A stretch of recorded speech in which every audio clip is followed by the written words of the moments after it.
Hey there. So today we have another beer talk, and this is about a recent post that I saw on Reddit about what's the most underrated brewery. First off, there's no such thing. I don't even want to get into that conversation about like what is quote unquote underrated. I don't know. Like, what does that even mean? I mean, there's definitely some like guidelines and ideas about like what underrated means, but okay. I'm gonna give you guys a few hot takes that I have. All right. So number one, Fatheads is insane. Fatheads Headhunter is an award-winning beer. Obviously, the most award-winning IPA of all time. Crushes everything. And the weird thing for me is that like that is a six pack that I could buy at Total One right now. I can literally just keep ordering that beer at work right now. I just keep ordering for work, and we sell it. And the fact that that occurs and nobody's like rushing in the door to get it means underrated in my mind.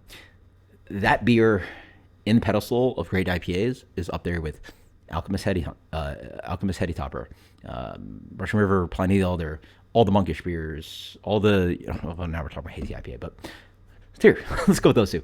If Heady Topper or Pliny the Elder dropped in my market, it would disappear so freaking fast.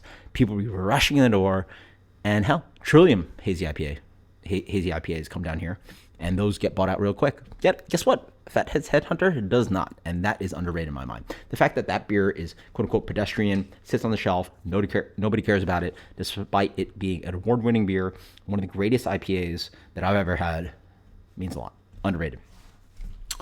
Depth of brewing is also something I appreciate, like the ability to brew a lot of different styles at great execution.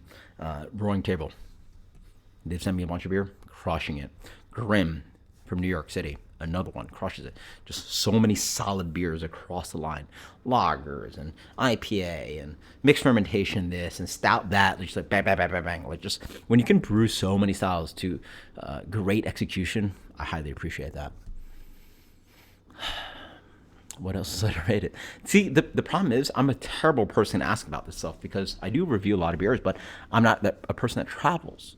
So the best person to ask him would be someone that travels all over the country, find these little pockets of like, oh, I found this random brewery that was just awesome, nobody knows and appreciates, but I just know what I have, and I can only get so much in my market in Central Florida, and then I only know so much from New York City. So another one would be Sapwood Cellars. Sapwood Cellars out of Maryland. Their hazy IPAs blew me away.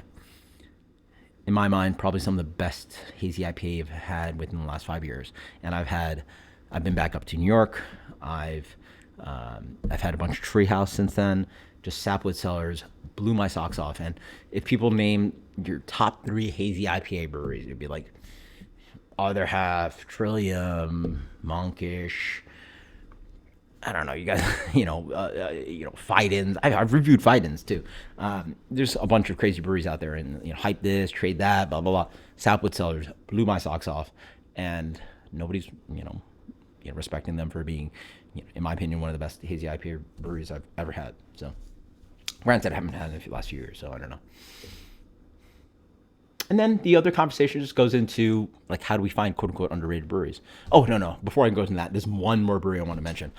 Hogshead out of Denver. That is so underrated. One of the first breweries you probably want to think of when you go to, at least as a craft beer geek, a lager aficionado, you want to go to Cohesion for Czech Lager and Bierstadt Lager House for slow pour pills and all that cool stuff. And those are some of the greatest lagers you'll get in the country. But I don't care about that because you can get great lager all over the country. There's so many great lagers everywhere now. I'm not saying like they don't make it better, but there's still really good lager out there. But do you know what you lack? Hogshead, cask ale. Every large craft beer city should have a cask brewery, but we don't. And Denver crushes it because they have Hogshead. And in my 12 years of enjoying craft beer, I've never been to London. I don't know what cask beer tastes like or like proper cask ale.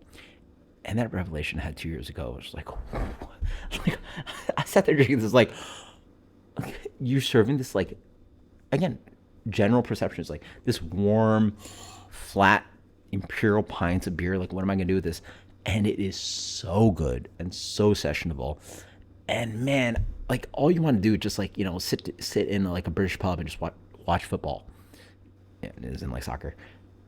and just smash those pints down because they're like 3.8%. It's like lower than Bud Light.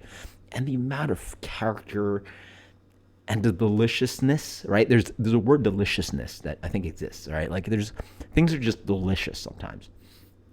And man, Cascale just crushes. And like, if you go to Denver, like, not to put down like some of the breweries I mentioned and the other great breweries in Denver, but man, you got to go to Hogshead. Like, it's just so like, go ahead, go book a flight to London and like enjoy the good stuff. But like, Cascale, like I can't recommend enough.